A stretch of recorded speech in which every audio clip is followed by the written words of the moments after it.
ভারতের প্রধানমন্ত্রী নরেন্দ্র দামোদর মোদী ফ্রান্স সফরের পর ইউএই-তে পৌঁছলেন এবং সেখানে দ্বিপাক্ষিক সম্পর্ক আরও জোরদার করার জন্য প্রতিরক্ষা, খাদ্য সহ বিভিন্ন প্রকার নিয়ে আলোচনা করা হয়।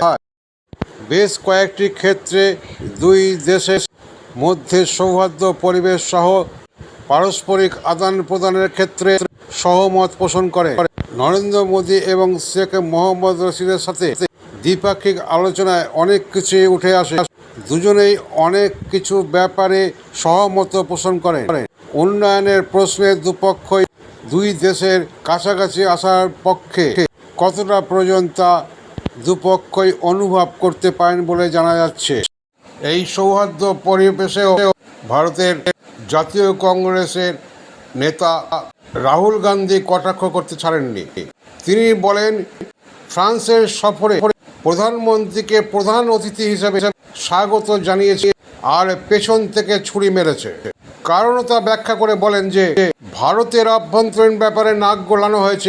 মণিপুরের দাঙ্গা নিয়ে ইউরোপিয়ান সংসদে নিন্দা প্রস্তাব পাশ করেছে, অথচ ভারতের লোকসভায় ফ্রান্সের দাঙ্গা নিয়ে কোনো রকমই আলোচনা করা হয়নি। আলোচনা করলেই ফ্রান্স কি ছেড়ে দিত? ভারতের বৈদেশিক নীতিতে বৈদেশিক দপ্তর থেকে অযথা ফ্রান্সের নাক গলানোর একটি কথাও বিদেশমন্ত্রী বা প্রধানমন্ত্রীকে উচ্চারণ করতে কেন দেখা গেল না? আমাদের দেশে রাজ্য মণিপুরে যাই হয়ে থাকুক, সেই সব আলোচনার সমালোচনা আমরা করেছি। তাই বলে বিদেশে আমাদের দেশের আভ্যন্তরীণ ব্যাপারে নাক গলানোর সাহস কি করে পায়? আমাদের প্রধানমন্ত্রীর উচিত ছিল এ নিয়ে কিছু প্রতিবাদ জানানো। এ সত্যি বিস্ময়কর। অপরদিকে সূত্র মারফত জানা যায়, ফ্রান্স সফরের পর ইউএই সফরে থেকে ফিরে আসার পর ভারতের বিদেশ দপ্তর আলোচনার মাধ্যমে ফ্রান্সের মণিপুরকে নিয়ে যে সমালোচনা করা হয়েছে তার প্রতিবাদ জানানো হয় বলে জানা যাচ্ছে। অপরদিকে প্রধানমন্ত্রী নরেন্দ্র মোদী ফ্রান্সের সফরের পরে ইউএই আবুধাবিতে নামলেন এবং সেখানে ইউএই প্রেসিডেন্ট শেখ মোহাম্মদ জাহেদ আলী আবুধাবিতে স্বাগত জানিয়ে দ্বিপাক্ষিক আলোচনায় বসে পড়েন। ভারতের সাথে ইউএইর সম্পর্ক আরও মধুরতর করতে দুপক্ষই রাজি হয়। এবার শুনুন কি কি ব্যাপারে আলোচনা হয়েছে তার কিছুটা ইঙ্গিত।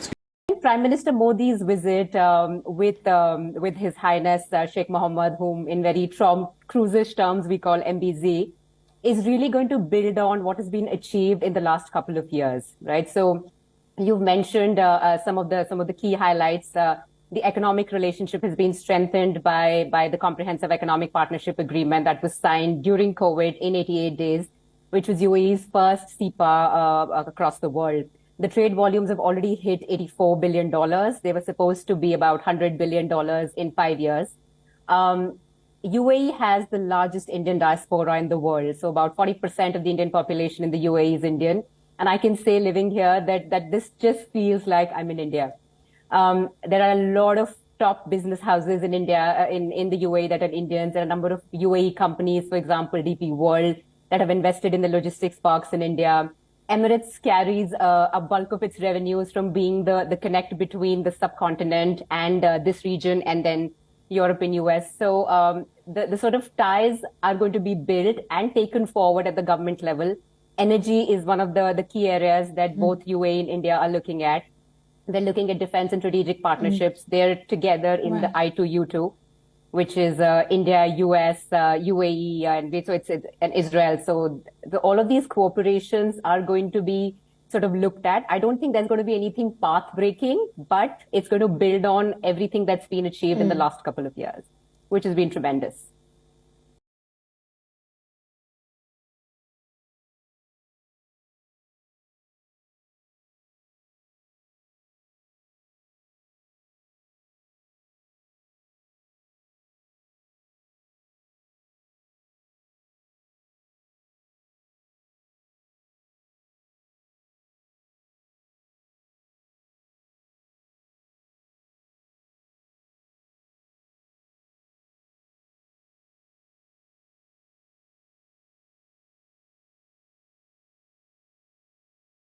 Global South is now as important as the West in terms of how India sees its relationship with the world. So yes, COP28 is India has a special place to play in the green energy transitions in the world, and with the G20, the UAE is a special invitee. So being based in the UAE, I mean, I think this country, given its size, has hosted an amazing amount of road shows for the G20. For the COP28, there are a lot of things emerging within the green initiative. I think there is a recognition that these two countries can take the lead in the global south narrative, show to the world how cooperation can sort of transcend the confrontation we're seeing in the global world today with the superpower rivalries. And UAE that way is you know their projection is very very sophisticated. They have projected themselves as a country which is neutral, which is open to everyone who wants to do constructive things in the region. And India is also sort of positioning itself that it can also have a dialogue with Russia. It can have a dialogue with the US. It can be a strategic partner to France. So I think it can, if it's developed in the right way, it's sort of a long-term relationship. But there's just one thing I'd like to point out before I end is this region is very fundamentally changing in terms of its power projection. We've always had a US security umbrella which sort of guaranteed how this region operated.